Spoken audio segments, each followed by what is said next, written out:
Hello, my name is David Reese. I teach high school English at Oberlin High School. It's a wonderful place. It's a small school, small community. A number of kids whose families are associated with the college tend to be interested in learning, but we also have a very high percentage of students who kind of want nothing to do with school. And the balance between the two, as well as the beautiful diversity within our community, is kind of like main reasons why I love teaching there. I think I have an idea of where I'm going with this, but we'll see what happens. So Dave asked the question about how we're structuring this year, and I spent a lot of time. Oh, I have yet to meet my students in person. All of our teaching has been remote or distance through Zoom and Google Classroom assignments, etc. So I've yet to meet any of my students in person, but I think I'm having a great year. But I'm working my butt off. In terms of organization, I created this thing called like the Big Six, and it has our 6 objectives, 5 overarching concepts, 4 default settings, which I'm going to talk about in a moment, 3 words to describe the class, 2 truths about this class, and 1 suggestion for this class and 1 suggestion for life. But the thing that I'm going for this year with both my advanced students and my standard students. And my advanced are pretty advanced, and my standard are not so advanced. Is I'm really going for high interest and authentic value. And that started with kind of like the course title that I have for this class, which is called Understanding Self and Our Connection to Others, or What's Up with Belonging. And as an introduction to that, we had a series of podcasts, and this was great for asynchronous or distance learning because, you know, what it means to listen to a podcast with earbuds or headphones or a decent, device. You can get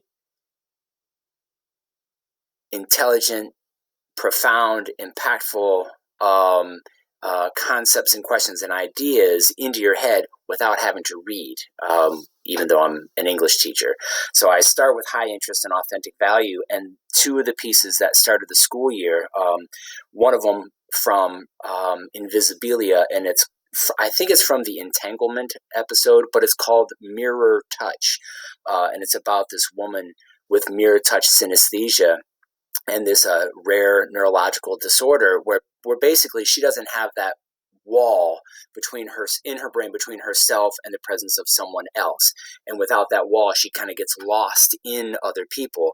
Most of us don't have that. Instead, we have this like subtle barrier or wall within ourselves that allows us to separate the self from the other, which is very healthy. But we do have empathy, which is like this magic that allows us to, in a beautiful way, experience someone else's, plight as well as someone else's, triumph. So that is like an introduction to this concept of what's up with belonging or understanding self and our connection to others. And then the next podcast was also from Invisibilia, and it's called How to Become Batman.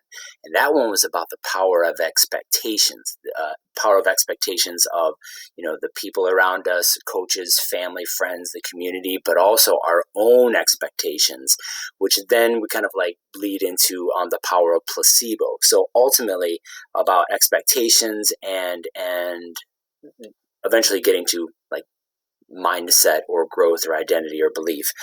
And then a more recent podcast that we listened to was from Radiolab, and it's called From Tree to Shining Tree.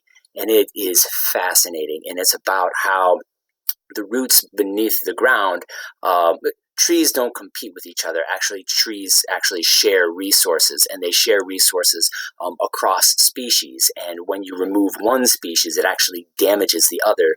And so it's kind of like seeing the world around us as a whole, as being systemic. So my 4 default settings. So these are kind of like 4 ideas that will kind of like underlie a lot of what we do. So our 4 default settings. The first one is that everything is connected or helping students understand or think systemically. And it was the Radiolab podcast, From Tree to Shining Tree, which zeroes in on this concept that everything, or this default setting that everything is connected. So that way students aren't like, oh, hey, cool, I made a connection between what we said. It's like, no, everything is connected. And so once you kind of like have that kind of like point of view, you start to see the connections, and they become much more rich, real, and long-lasting and meaningful. The second default setting is that every detail is a decision, introducing them to the power of nuance and the value of subtlety within poetry, film, and artwork. With that one, we study a film. So the things I'm talking about here, I do with all my students, but with my 10th graders, many of them who really don't like reading, we are developing an understanding of this by studying a movie in depth. And it's a great movie, but we're developing all sorts of knowledge in terms of literary terminology by studying a film. Direct, indirect characterization, symbolism, contrast, the presence of motifs and the significance of motifs, themes, etc. And so kids really enjoy that piece. So again, high interest and authentic value.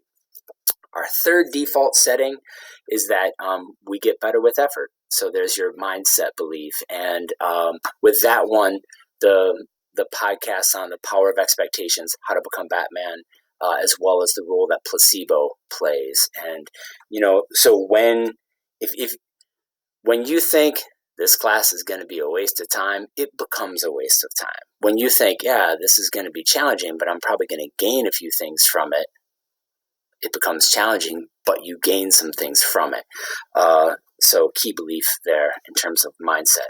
And then the fourth one is that I am not the center of everything, but I am a part of everything. So really helping students consider their point of view.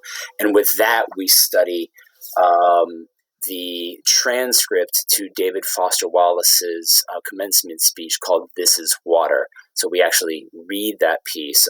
There's also a great video, and you can listen to the audio. But that is a powerful piece that helps students realize that they're a part of something bigger than themselves.